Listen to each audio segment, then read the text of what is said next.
Kisah tentang hubungan antara menantu dan mertua. Suatu ketika, seorang ibu datang ke rumah anaknya yang telah pulang dari bulan madu.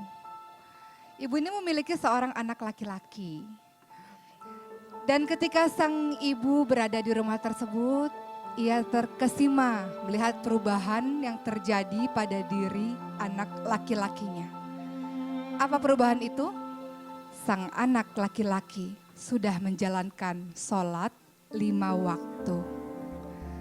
Maka sang ibu itu pun pada akhirnya memanggil menantunya. Dan mereka pun bercakap-cakap, berdua saja. Sang ibu mengatakan, menantuku, ia pegang tangan menantunya. Terima kasih menantuku. Sang menantu ini pun bertanya pada sang ibu, ada apa ibu? Kenapa engkau mengucapkan terima kasih terhadapku? Kau tahu menantuku, aku ini memiliki seorang anak laki-laki yang kini telah menjadi suamimu itu. Sejak kecil telah mengajarkan anak laki-lakiku itu untuk sholat. Aku mengajarkan dia untuk sholat. Aku ajarkan dia di hadapannya untuk sholat 5 waktu. Aku senantiasa memberikan contoh terbaik padanya untuk jangan pernah meninggalkan sholat. Tidak hanya sampai di situ. Mulutku ini selalu saja mengatakan, nak sholat. Sholat itu tiang agama nak. Nak sholat. Sholat itu yang pertama kali akan dihisap nanti di akhir kelak nak. Sholat nak. Sholat itu yang menjadi pembeda antara orang yang beriman dan orang yang tidak beriman. Sholat nak. Dia yang akan mencegah perilakumu dari perbuatan-perbuatan keji dan mungkar. Sholat nak, kalau kau akan menjadi seorang imam. Dan istrimu membutuhkan seorang laki-laki yang bisa sholat dengan baik. Yang bisa mengabdi kepada Tuhannya. Bagaimana mungkin kau nanti memiliki seorang istri sementara kau sendiri tidak setia pada Tuhanmu. Sholat nak, itu yang aku ucapkan berkali-kali pada anakku. Menantuku, tidak hanya sampai di situ. Tidak hanya perbuatan, tidak hanya lisan. Tapi setiap malam aku menangis, aku bersimpuh di hadapan Allah. Aku berdoa kepada Allah, ya Allah jadikanlah aku dan keturunanku orang-orang yang mendirikan sholat, wahai Allah.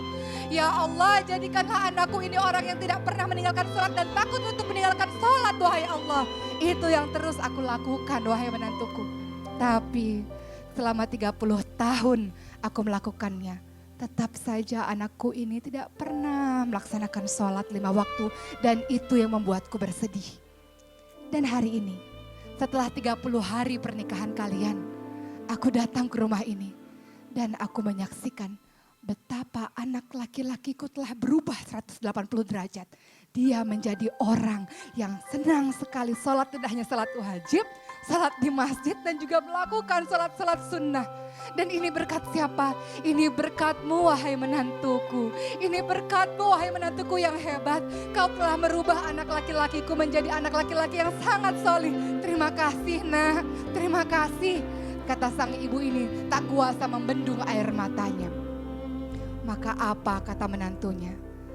Sang menantu memegang lembut tangan ibu mertuanya yang keriput itu. Dan ia menatap ibunya, menatap mertuanya dengan penuh kasih sayang. Dan dengan senyuman ia mengatakan, ibu mertuaku pernah mendengar kisah tentang batu dan harta. Ibu mau dengar ceritaku. Suatu ketika bu, di sebuah jalan ada batu yang sangat besar. Dan batu itu menghalangi orang-orang untuk bisa jalan. Sehingga ada orang yang mau untuk bisa menghancurkan batu tersebut dengan kapak. 1 kali tidak hancur, 2 kali tidak hancur, 3 kali tidak hancur. Batu itu tetap saja berdiri kokoh di jalan itu. Sampai ke 99 kali pukulan, batu itu tetap tidak hancur bu. Sampai akhirnya orang ini kelelahan. Dia lelah karena batu itu tetap berdiri dengan kokoh. Maka ada satu orang yang datang untuk menawarkan bantuan untuk memecahkan batu itu.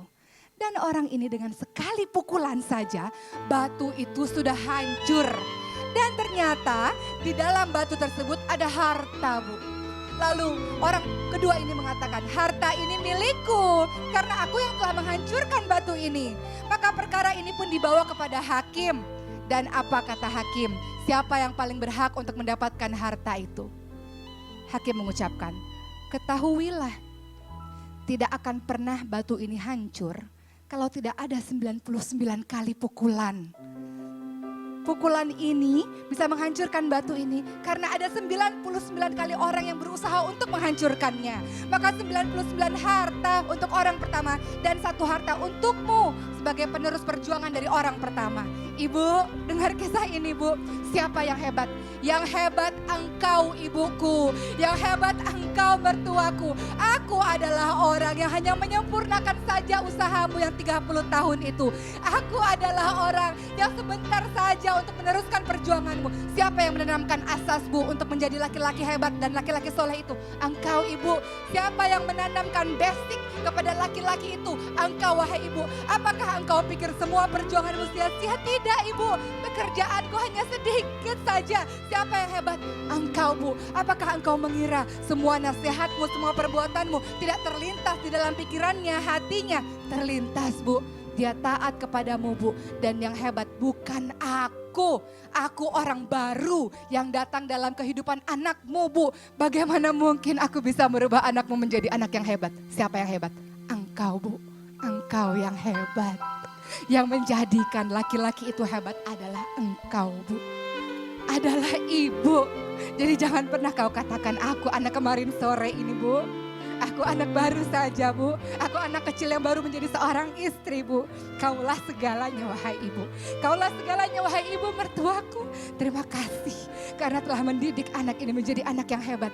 Terima kasih karena telah menjadikan suamiku ini menjadi suami yang baik. Kaulah ibu yang terbaik sepanjang masa. Tiada yang pernah bisa menggantikan posisimu di hati suamiku. Adalah engkau yang paling utama. Mudah-mudahan menjadi pembelajaran.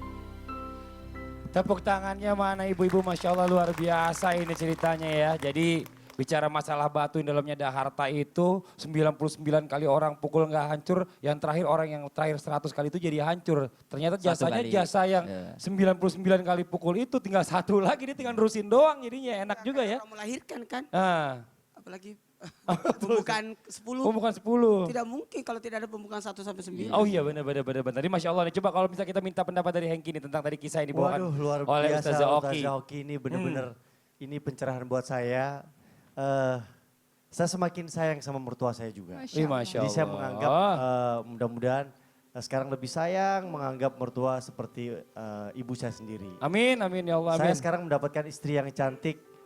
Sonya Fatmala ini juga tidak terlepas dari peran mertua saya yang selalu mengingatkan mandi, gosok gigi, menjaga kebersihan sehingga mendapatkan istri yang cantik yang sempurna menurut saya. Jadi terima kasih buat mertua saya, mama di rumah, doakan mudah-mudahan hubungan kami langgeng.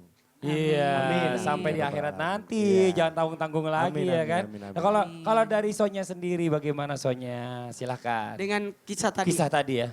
Luar biasa ya, jadi maksudnya kita jadi harus semakin ngeh nih kalau misalnya orang tua kita tuh bukan hanya dari orang tua kita aja. Kalau kita sudah menikah tuh orang tua suami juga harus kita anggap seperti orang tua kita sendiri.